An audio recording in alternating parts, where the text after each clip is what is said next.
3:14. Vamos a saludar al muerto. La muchacha de voleibol de República Dominicana. Al muerto de Puerto Plata. El sexteto derrotó a Argentina, los panamericanos que se juegan en Cuba, y pasó a la semifinal que inician mañana. Las muchachas del voleibol siempre con... Este es el sub-18. O sea que tenemos relevo. Y eso es sumamente importante para poder seguir siendo fuerte en esa actividad deportiva. Leía los titulares hace un ratito con relación al reiterado comportamiento de los Estados Unidos en materia de narcotráfico, de consumo de drogas.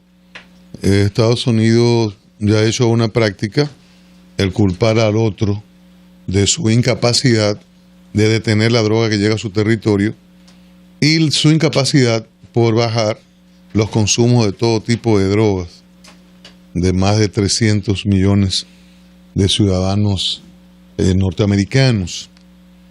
Para colmo, hay autorización para usar determinados tipos de drogas en varios estados de la Unión.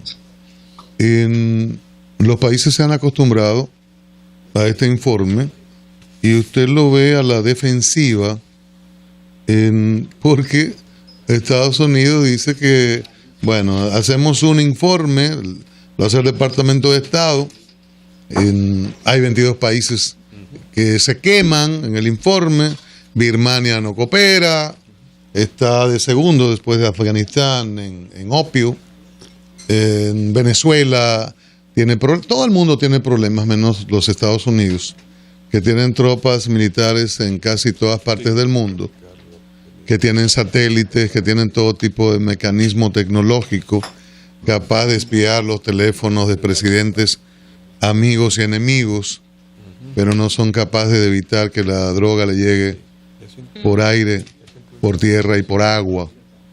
Entonces, ante esa incapacidad, elaboran un informe culpando a otros de que no cumplen acuerdos de control en producción de drogas, en tráfico de drogas, en la circulación de drogas en sus territorios o camino al territorio de los Estados Unidos. También elaboran un informe con relación al lavado de dinero fruto del crimen organizado. Ahí son un poquito menos injustos. Ellos se citan en el informe. No. Sí, o sea, se coloca por ahí abajo. Yo leí una nota y entonces después que hablan de la de Birmania, pero ellos se citan en letrita chiquita. De Venezuela, sí, al final, ¿verdad? Nos vuelven a citar a nosotros en lavado de dinero, bueno, porque mencionan a Rusia, a todos los países. Ellos están por ahí abajo, cerca Haití, Estados Unidos, en lavado. Y la verdad que es un acto hipócrita, irresponsable, pero que muchos países toman esa presión y anualmente aceptan este tipo de chantaje.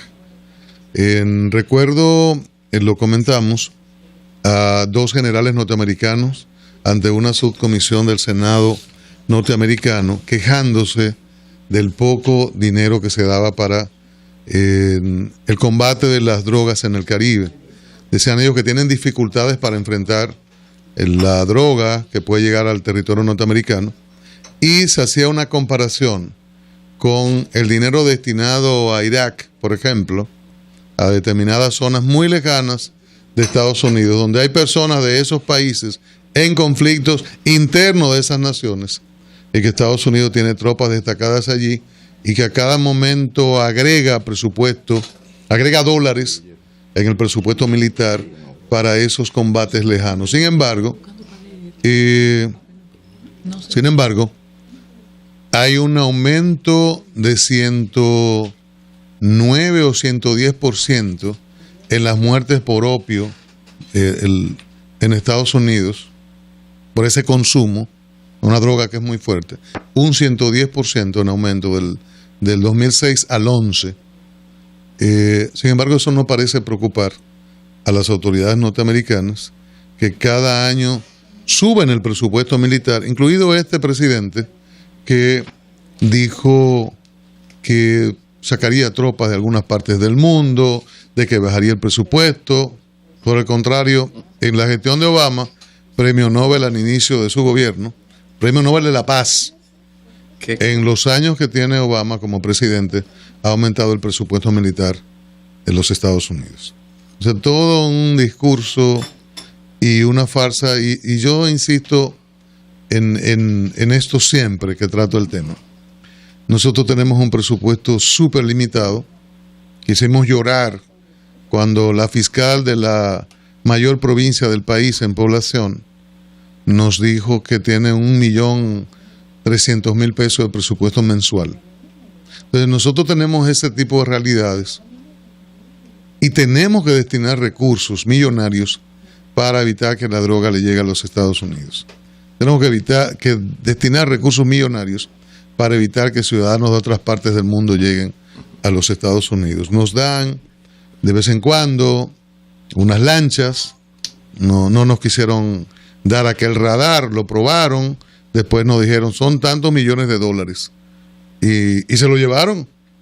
Un radar para detectar las naves que llevan droga a su territorio. Oye, como no entramos en el negocio, se lo llevaron. Pues me lo llevo. Me lo llevo. Jódanse. Lo pusieron en una mochila y se lo llevaron. Jódanse. Entonces, ese es el comportamiento.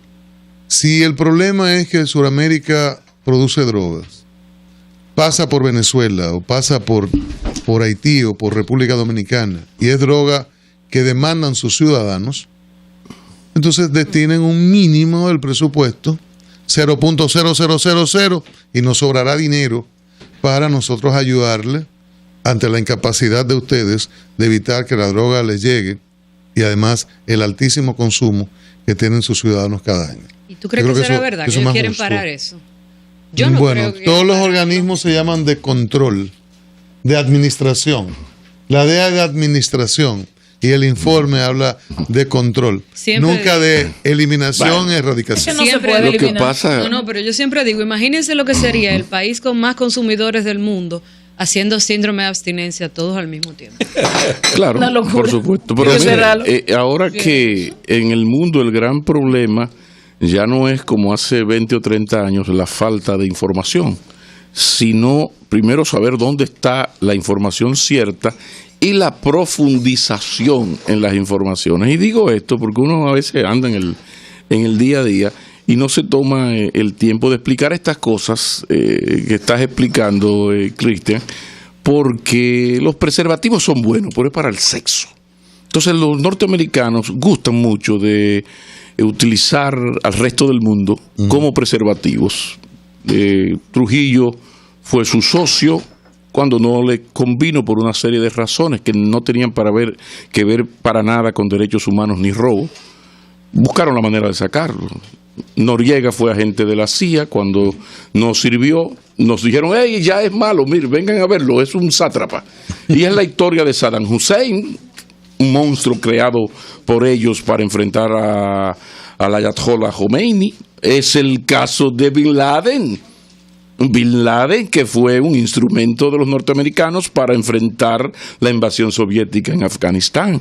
Y así van ellos por el mundo dando clases de democracia, pero resulta que la vinculación mayor en términos económicos de los Estados Unidos es con una dictadura terrible, pero una satrapía del caray, que eso es el comunismo chino. Digo, si le vamos a creer lo que escuchamos todo el tiempo, de que bueno, el comunismo era terrible y se comía a los muchachitos chiquititos.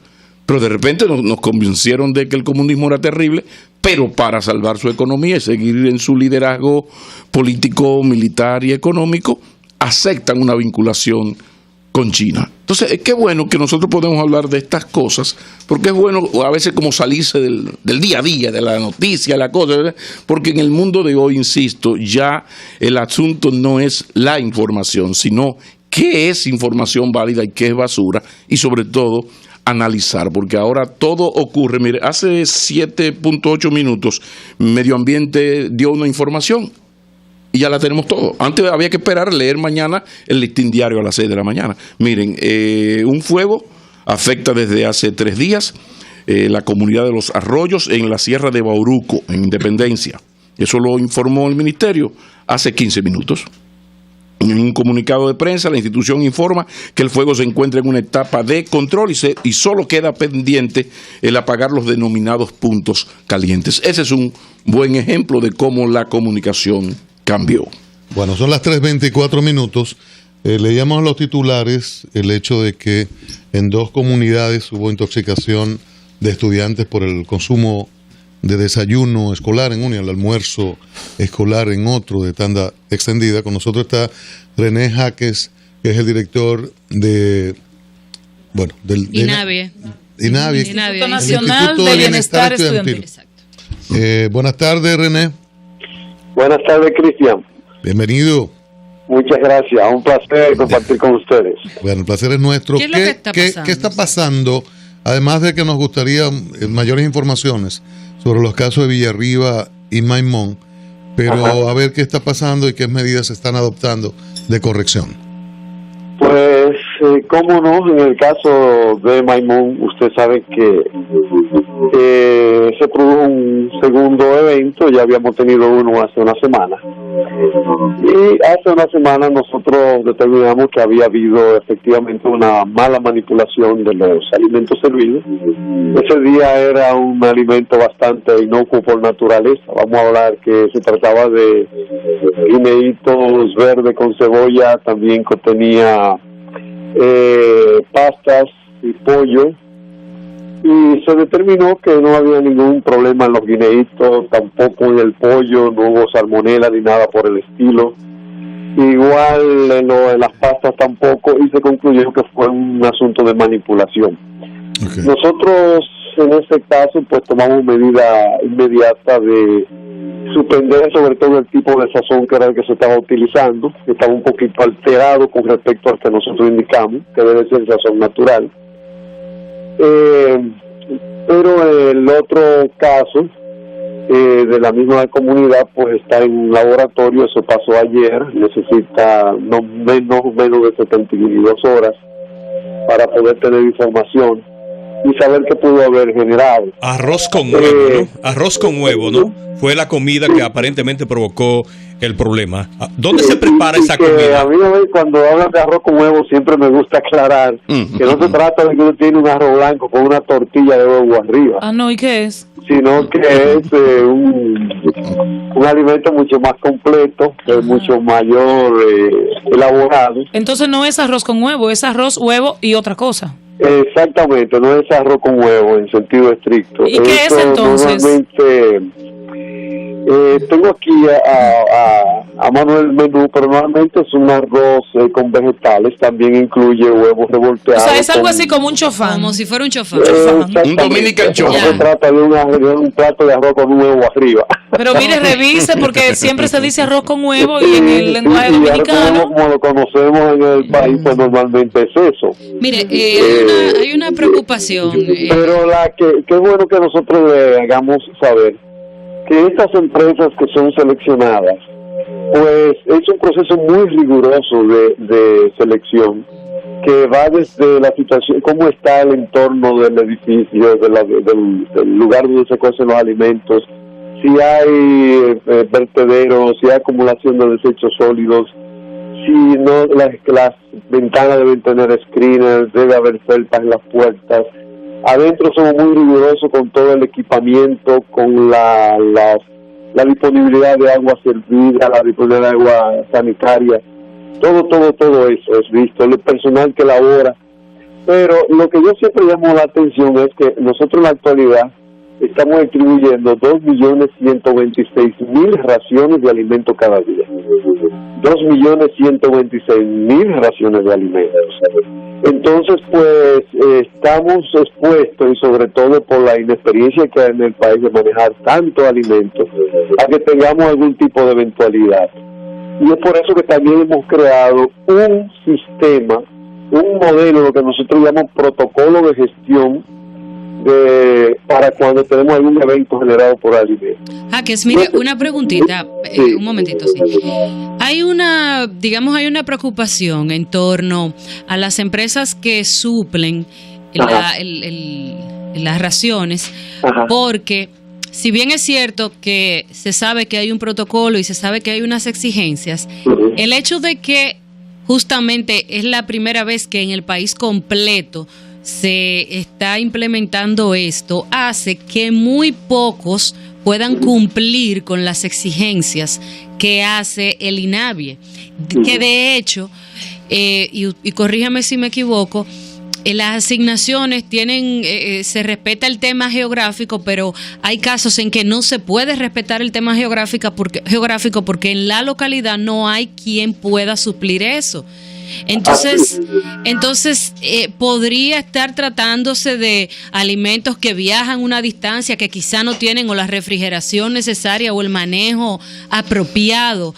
¿Y qué podemos hacer? Porque realmente sí es cierto que hay que ser bien democrático y darle la oportunidad a todo el que pueda, pero al mismo tiempo hay hay una calidad y una salubridad que es fundamental. Que no se puede hacer en cada localidad. Mira, nosotros tenemos estabilizado como política institucional que todo el suplidor deba ser de la misma comunidad, en la medida en que en la comunidad existan los suplidores que cumplan con esta regla. Y tal como usted dice, hay situaciones, sobre todo en comunidades muy apartadas, donde no existe ese restaurante o ese suplidor de alimentos cocidos que esté en la capacidad de cumplir con nuestros requerimientos. Entonces, como política se ha establecido que en ningún caso la comida deba transitar un periodo mayor de 30 minutos desde el punto de origen hasta el lugar de destino. La posibilidad de contaminación que tiene el alimento por traslado también nosotros la hemos reglamentado, o sea, la comida debe ir cubierta, es un tránsito que debe ser cubierto, y si tiene, en la mayoría de los casos tienen vehículos cubiertos, tipo furgonetitas, y todas esas medidas las tomamos ahora. Sin duda que va a contribuir mucho el hecho de que durante el presente gobierno todas las escuelas que se están construyendo tienen una cocina, y en las escuelas que se cocina, que actualmente tenemos 249 escuelas que cocinan, no se nos han presentado hasta ahora ningún evento, lo que indica que inclusive la efectividad de la supervisión del programa es mucho más alta, porque en las escuelas de cocina existe un comité de nutrición que se encarga de vigilar eso, pero igualmente en las que no tienen cocina, ese comité de nutrición se asegura de que la comida llegue a la hora indicada, encabezado por la dirección de la escuela, que llegue con el nivel de temperatura adecuado, que observe la comida antes de servirla por si acaso ve algún tipo de anomalía que le parezca que es anormal dentro de la misma. Y lo mismo pasa con el desayuno escolar. Señor Jaques, usted revisa la fecha de vencimiento, el estado de las cajas, el estado del almacenamiento de los alimentos. Todo eso es observado. Pero como señor Jaques, siempre hay la posibilidad de que algo ocurra. Por eso existe ese protocolo, que no es un protocolo que se inventó el INAVIE. Señor es Jaques, un protocolo tomado de los países más avanzados en términos de alimentación escolar. Porque es difícil. A ver, no se escucha, señor Jaques. Sí, le escucho. Entendemos lo del protocolo y yo me voy a remontar años atrás, cuando era otro ministro de Educación, cuando una empresa que se llama Parmalat tenía un % importante del contrato como suplidor. Y hubo una situación de intoxicación en cadena que bueno, tuvo consecuencias en términos inclusive de la confianza en el desayuno escolar. Entonces, ahora estamos con la particularidad de que son muchos suplidores, de que el menú es interesantísimamente diferente, pero los niños se siguen intoxicando. Hablamos de escuelas donde es hoy y mañana y pasado, y escuelas donde se intoxican 30, 40. Estamos hablando de niños y de niñas. Alguna gente dice, bueno, cuando se muera uno, como que se van a tomar mayores correctivos. No digo que usted no esté trabajando en la prevención, sino un poco lo complejo del tema. Pero mi pregunta es en el sentido del pan. Sabemos que el Ministerio de Educación es uno de los principales instituciones que compran pan por el tema del desayuno escolar. ¿A ustedes también lo amenazan con incrementarle la unidad en 2 pesos? Se lo pregunto porque ustedes pueden presionar bastante. Ustedes son un muy buen cliente. Así es. De todas maneras, Anibelka, quiero comentarle a los radioescuchas y a ustedes que si se dan cuenta, en ningún caso de los eventos que hemos tenido de salud, los estudiantes han permanecido la media de 2 horas en el centro escolar. Sí, pero son intoxicaciones, dolor de estómago, es ausentismo y sobre todo es desconfianza. De indigestión, pero en algunos casos, si te menciono algo que sale en los medios, el caso de Santiago de los Caballeros, no hubo tal intoxicación, no hubo nada de eso. Apenas 2 estudiantes y todos los estudios de laboratorio pusieron de manifiesto que no tuvieron nada que ver con la alimentación. Igual el caso de Pedro Brán, que salió en las redes y en los medios. Bueno, pues entonces hay un problema de comunicación grave. Del centro médico es que de los 9 estudiantes que llegaron, 5 no habían desayunado todavía.